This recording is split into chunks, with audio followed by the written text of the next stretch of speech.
Good morning. Today I wanted to read you a story that is a favorite story of mine that we have in our classroom, and I also have in my home, and we like to read it a lot.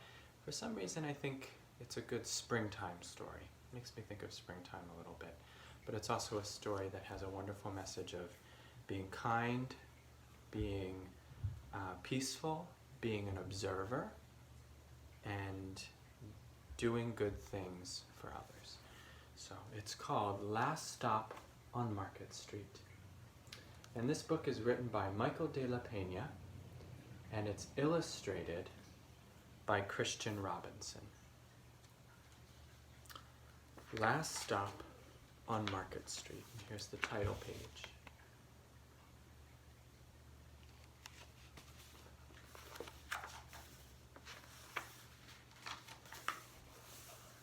CJ pushed through the church doors and skipped down the steps. The outside air smelled like freedom, but it also smelled like rain, which freckled CJ's shirt and dripped down his nose.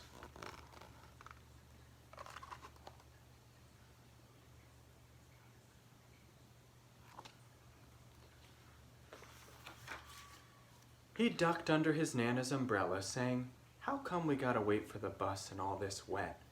"Trees get thirsty too," his Nana told him. "Don't you see that big one drinking through a straw?" CJ looked for a long time, but he never saw the straw. Can you see the straw?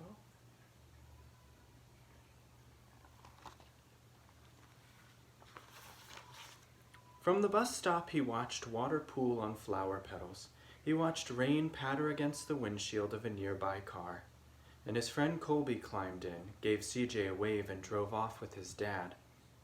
"Nana, how come we don't got a car?"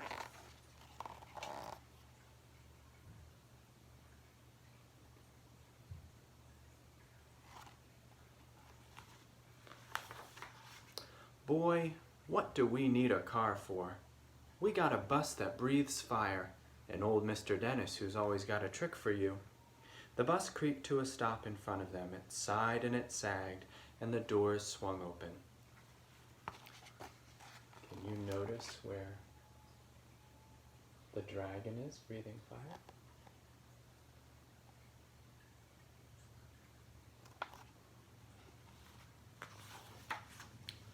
"What's that I see?" Mr. Dennis asked.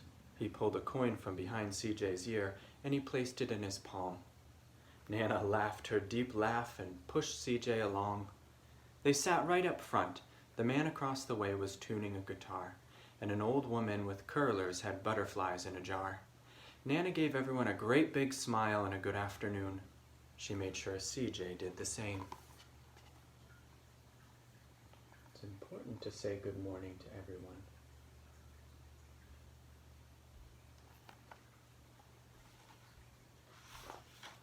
The bus lurched forward and stopped, lurched forward and stopped. Nana hummed as she knit. "How come we always gotta go here after church?" CJ said. "Miguel and Colby never have to go nowhere." "Well, I feel sorry for those boys," she told him. "They'll never get a chance to meet Bobo or the sunglasses man. And I hear Trixie got herself a brand new hat."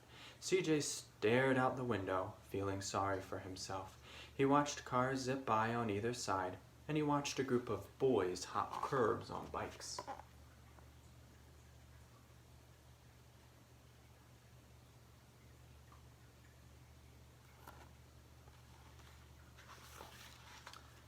A man climbed aboard with a spotted dog. CJ gave up his seat.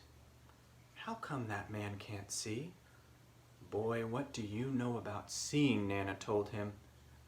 "Some people watch the world with their ears." "That's a fact, and their noses too," the man said, sniffing at the air. "That's a mighty fine perfume you're wearing today, ma'am." Nana squeezed the man's hand and laughed her deep laugh.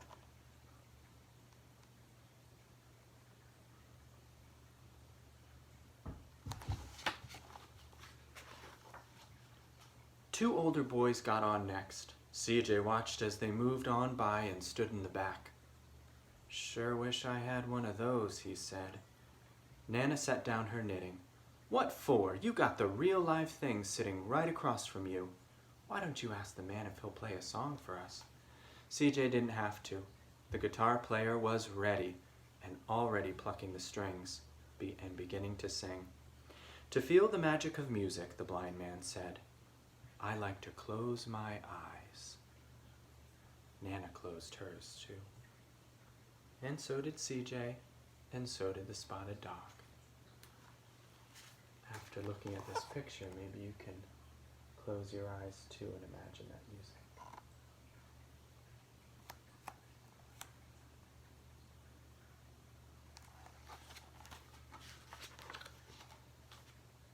And in the darkness, the rhythm lifted CJ out of the bus and out of the busy city. He saw sunset colors swirling over crashing waves. He saw a family of hawks slicing through the sky. Saw the old woman's butterflies dancing free in the light of the moon. CJ's chest grew full, and he was lost in the sound, and the sound gave him the feeling of magic.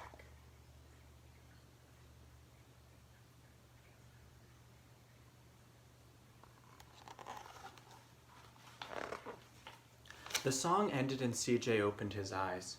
Everyone on the bus clapped, even the boys in the back. Nana glanced at the coin in CJ's palm. CJ dropped it in the man's hat. Last stop on Market Street, Mr. Dennis called.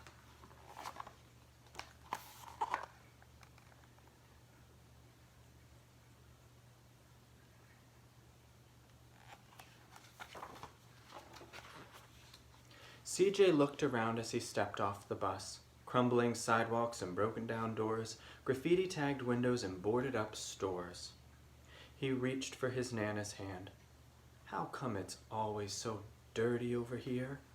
She smiled and pointed to the sky. Sometimes when you're surrounded by dirt, CJ, you're a better witness for what is beautiful.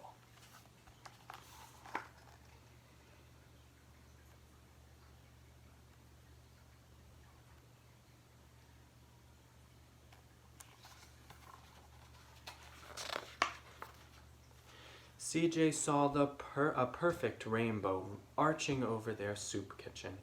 He wondered how his Nana always found beautiful where he never even thought to look. And he looked all around them again, at the bus rounding the corner out of sight, at the broken street lamps still lit up bright, and the stray cat shadows moving across the wall. See if you can notice that rainbow in this picture. What else do you see?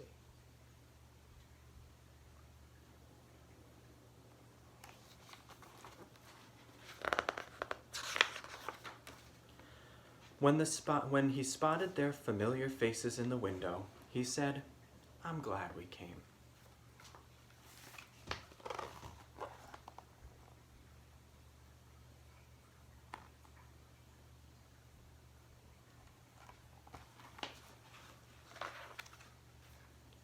He thought his Nana might laugh her deep laugh, but she didn't. She patted him on the head and told him, Me too, CJ. Now come on.